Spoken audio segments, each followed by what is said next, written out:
Talaga namang patok ngayon ang pagcha-cha-cha. Mula bata hanggang sa mga nakatatanda, gayang-gaya ang cha-cha moves ng bulilit na barkads na si Riza.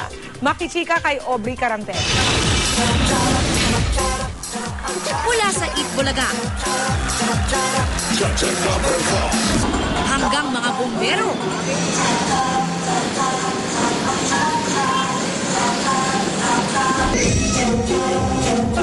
at mga waiter, lahat nakiki-cha-cha na.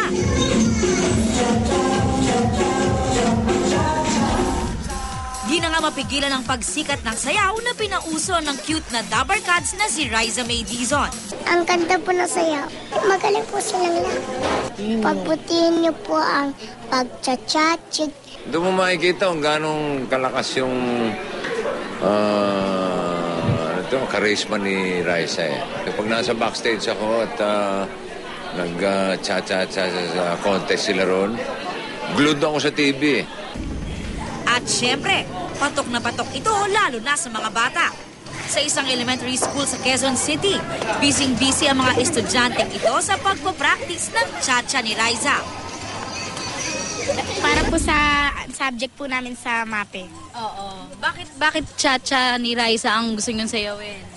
Sabi po kasi ni Sir, yung moderno daw po. Kaya yung cha-cha po. Maya-maya pa, lumabas na si Riza. Si Nina, na look-alike daw ni Riza. Ninya, kamukha mo raw si Riza. Sabi po nila. Sinong sabi nila? Yung mga kaklase ko po. O pag tinatawag ang Riza, anong nararamdaman mo? Wala po, okay lang. Hindi ka pala natutuwa? Natutuwa po kasi parang naman. Para sa mga gusto pang makisali sa cha-cha craze, ang turo ni Riza, ang importante raw, naka. Aubrey Carampel, updated sa Showbiz, 7 News.